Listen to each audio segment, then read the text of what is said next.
28 सितंबर 1918 का दिन अमेरिका के फिलाडेल्फिया शहर में खुशनुमा धूप के साथ निकला था। लगभग 2 लाख लोग सड़क पर मेयर की तरफ से दी गई कॉल के तहत परेड का इंतजार कर रहे थे, जिसमें विश्व युद्ध में शामिल होने वाले सैनिकों के लिए पैसा इकट्ठा करने के लिए कॉल दी गई थी। करीब 2 लाख लोग सड़क के दोनों तरफ परेड के शामिल होने में अपने आप को खुशनसीब मान रहे थे। उसके ठीक एक हफ्ते के बाद अमेरिका ने सबसे भयंकर त्रासदी देखी, जिसमें इस शहर में एक हफ्ते में करीब 2600 लोगों की मौत हो गई। उसके बाद पूरा अमेरिका और इसका इतिहास सदा के लिए बदल गया। विश्व युद्ध लगभग अपने सूर्यास्त की तरफ था। केवल 2 या 3 महीने के बाद विश्व युद्ध समाप्त होना था, लेकिन उसके पहले पूरा विश्व एक दूसरे युद्ध से लड़ रहा था। वो युद्ध था स्पेनिश फ्लू के खिलाफ लड़ाई, जिसमें एक हफ्ते में फिलाडेल्फिया शहर में 2600 लोगों को मार दिया और पूरे 2 साल के संक्रमण काल में केवल अमेरिका में करीब 7 लाख लोगों को लीलने वाली बीमारी का नाम था स्पेनिश फ्लू। हिंदुस्तान में भी इसका खूब असर रहा और करीब एक आंकड़े के अनुसार 1 करोड़ से 2 करोड़ लोग इस बीमारी की भेंट चढ़ गए। ये बीमारी फैली कैसे, क्या इसका इतिहास है? असल में मध्य अमेरिका के जो जंगल हैं या जो बड़े बड़े वहाँ पर फार्म्स हैं, उनमें रहने वाले सैनिक जब 1917 में अमेरिका ने विश्व युद्ध में हिस्सेदारी की पर्ल हार्बर की घटना के बाद, उसके बाद अपने साथ वो सैनिक H1N1 नाम का वायरस लेकर फ्रांस और जर्मनी की बॉर्डर पर बने ट्रेंचेज में गए।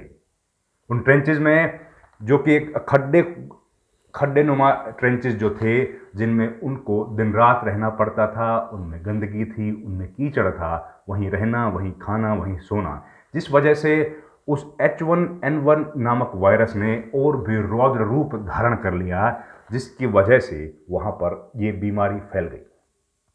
ये कहानी है अमेरिका, फ्रांस और जर्मनी की। तो इसमें स्पेन कहाँ से आ गया? सवाल यह है कि इस बीमारी का नाम स्पेनिश फ्लू क्यों पड़ा?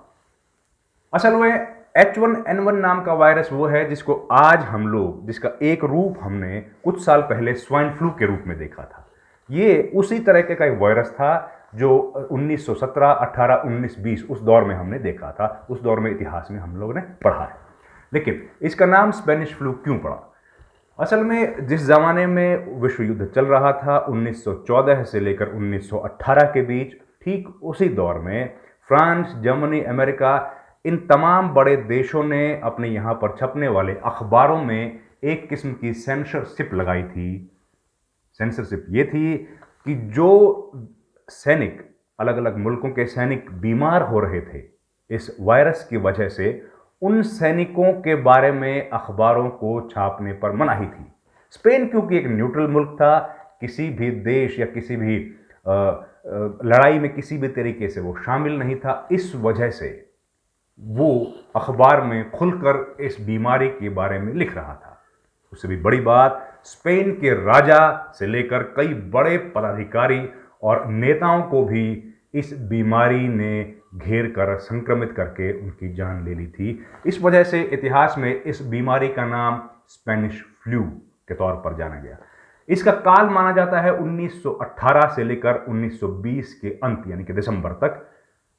करीब 2 बरस के इसका कार्यकाल था। भारत में इसका बहुत ज़्यादा असर रहा। करीब 2 करोड़ लोग उस वक्त भारत में भी इसके शिकार हुए और भारत में सबसे बड़ा कारण जो था वो उस समय हिंदुस्तान पर अंग्रेज़ लोग सियासत करते थे, अंग्रेज़ लोगों की हुकूमत थी, जिस वजह से पब्लिक हेल्थ सेक्टर जो है उसको बहुत इग्नोर किया गया था और भारत जो है इस वजह से बड़ा शिकार हुआ। लोग कहते हैं कि इस बीमारी का प्रकोप इतना ज़्यादा था कि देहात में जब लोग एक व्यक्ति को दाह संस्कार करने के लिए जाते थे, वापस लौटते थे, तो देखते थे कि 2 और लोग इसी बीमारी का शिकार हैं।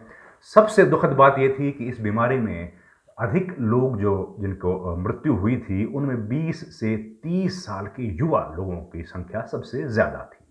आखिर ये बीमारी इतनी फैली कैसे?